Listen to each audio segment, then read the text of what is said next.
মন্ত্ৰী ৰঞ্জিত কুমাৰ দাস ডাঙৰীয়া, ৰণোজ পেগু ডাঙৰীয়া, জয়ন্ত মল্ল বৰুৱা ডাঙৰীয়া, কৃষ্ণেন্দু পাল ডাঙৰীয়া, আমাৰ মাজত উপস্থিত মুখ্য সচিব ৰবি কোটা ডাঙৰীয়া, বিত্ত বিভাগৰ আয়ুক্ত সচিব জয়ন্ত নাৰিকাৰ ডাঙৰীয়া, আজি আমাৰ অনুষ্ঠানত উপস্থিত বেংকৰ পৰা অহা আমাৰ জ্যেষ্ঠ বিষয়াসকল, অসম চৰকাৰৰ কৰ্মচাৰীসকল, যিসকল আমাৰ জিলা উপায়ুক্ত আৰু আৰক্ষী অধীক্ষকৰ কাৰ্যালয়ত সমবেত হৈ এই অনুষ্ঠান লক্ষ্য কৰিছে আৰু উপস্থিত সুধীবৃন্দ। বিত্ত বিভাগৰ আয়ুক্ত সচিব জয়ন্ত নাৰিকাৰ ডাঙৰীয়াই জিৰ' প্ৰিমিয়াম ইঞ্চুৰেঞ্চ কাভাৰেজৰ বিষয়ে ইতিমধ্যে উল্লেখ কৰিছে। মোৰ মনত আছে, মই ঝাৰখণ্ডত নিৰ্বাচনী প্ৰচাৰৰ বাবে ঝাৰখণ্ডত আছিলোঁ। এগৰাকী পুলিচ কনিষ্টবলৰ তাতে মৃত্যু হৈছিলে আৰু চৰকাৰে ঘোষণা কৰিছিলে যে আন সুবিধাবিলাকৰ লগতে আমি বেংকৰ পৰাও আমাৰ জিৰ' প্ৰিমিয়াম কষ্টৰ 50 লাখ টকাৰ ইঞ্চুৰেঞ্চ যোগান ধৰিম। মই তাৰ পৰাই জয়ন্ত নাৰিকাৰক ফোন কৰিছিলোঁ আৰু মই তেওঁক কৈছিলোঁ যে ঝাৰখণ্ড চৰকাৰে বেংকৰ লগত জিৰ' প্ৰিমিয়াম ইঞ্চুৰেঞ্চৰ ব্যৱস্থা কৰিছে, আমাৰ অসমত এনে ব্যৱস্থা আছেনে নাই। তেখেতে মোক কৈছিলে যে আমাৰ যিখন অৰিজিনেল এগ্ৰিমেণ্ট আছিলে তাতে এই বিষয়ে উল্লেখ আছিলে, কিন্তু আমি কোনেও বিষয়টো পাৰ্চু নকৰা বাবে বা পৰৱৰ্তী কৰিবলগীয়া কামখিনি নকৰা বাবে আমাৰ কৰ্মচাৰীসকল এই জিৰ' প্ৰিমিয়াম যিটো ইঞ্চুৰেঞ্চ কাভাৰেজৰ বেনিফিট তাক পাব পৰা নাই।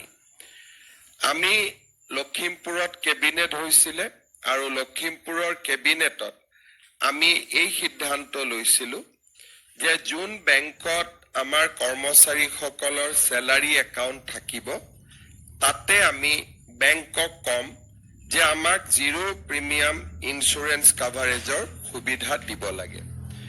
লখিমপুৰ কেবিনেটৰ পিছত আমাৰ বিত্ত বিভাগে বেংকসমূহৰ লগত যোগাযোগ কৰিছিল আৰু যোৱা 1 জানুৱাৰী তাৰিখে, এই বছৰৰ 1 জানুৱাৰী তাৰিখে আমি state bank of India, union bank of India, Punjab national bank, axis bank আৰু ইণ্ডিয়ান বেংকৰ সৈতে আমি আনুষ্ঠানিকভাৱে চুক্তি এখন কৰিছিলোঁ, যাৰ আধাৰত যদি কোনোবা কৰ্মচাৰীৰ বিমান দুৰ্ঘটনাত মৃত্যু হয় তাৰ বাবে তেওঁলোকে পৰিয়ালে 2 কোটি টকাৰ বীমা লাভ কৰিব।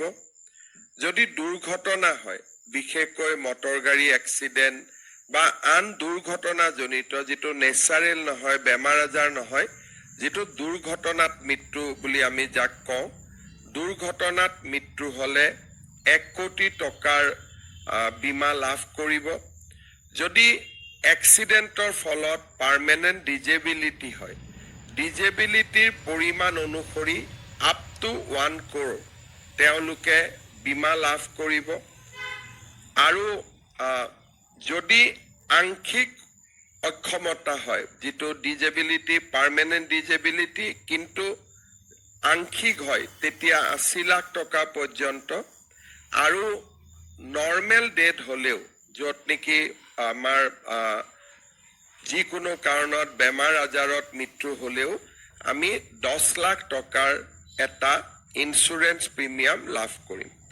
সাধাৰণতে আমি গ্ৰেচিউটি দিওঁ, এইটো গ্ৰেচিউটিৰ লগত এটা অতিৰিক্ত 10 লাখ টকা আমি বেমাৰ আজাৰ হৈ মৃত্যু হ'লেও আমি পাব পাৰিম। এই চুক্তি কৰাৰ পিছত আমি বিভিন্ন ধৰণে ইয়াক পাৰ্চু কৰিছিলোঁ আৰু প্ৰতিটো বিভাগৰ DDO কোষাগাৰ বিষয়াসকলে যাতে কৰ্মচাৰীৰ যিটো একাউণ্ট, ছেভিংছ একাউণ্ট আছিল, ছেভিং একাউণ্টটোক চেলাৰী একাউণ্টলৈকে যাতে পৰিৱৰ্তন কৰে তাৰ বাবে আমি নিৰ্দেশ দিছিলোঁ। যোৱা কেইটামান মাহৰ প্ৰচেষ্টাৰ ফলত এতিয়া 4 লাখৰো অধিক কৰ্মচাৰীৰ একাউণ্ট চেলাৰী একাউণ্টলৈকে ৰূপান্তৰ হৈছে তেওঁলোকৰ ছেভিংছ একাউণ্ট।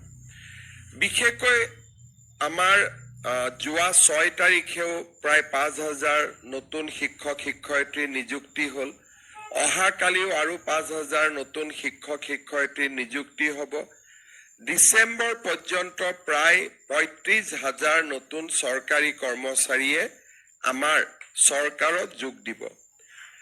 আৰু আটাইসকলকে আমি আজি ডিচি সকলো ইয়াত উপস্থিত আছে, ট্ৰেজাৰী অফিচাৰ সকলো উপস্থিত আছে। মই পৰামৰ্শ দিম যাতে খুব সোনকালে তেওঁলোকৰ চেলাৰী একাউণ্টলৈকে আমি তেওঁলোকৰ ছেভিংছ একাউণ্টটো ৰূপান্তৰ কৰোঁ। আজিৰ সভাত আমাৰ কৰ্মচাৰী পৰিষদৰ বিষয়ববীয়া সকলো উপস্থিত আছে। তেওঁলোকেও বিভিন্ন ধৰণে কমিউনিকেট কৰিব লাগে যে আমাৰ একাউণ্টবিলাক যাতে চেলাৰী একাউণ্টলৈকে ৰূপান্তৰ হয় আৰু তেতিয়া আমি এই সুবিধা লাভ কৰিম।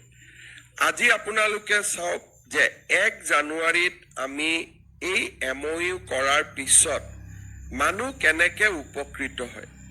অলৰেডি 238 ক্লেইম আমাৰ ওচৰত দাখিল কৰা হৈছে। এই চুক্তিখন যদি নাথাকিলেহেঁতেন এই 238 গভৰ্ণমেণ্ট এমপ্লয়ীয়ে আমি চৰকাৰে যি দি আছোঁ পালেহেঁতেন।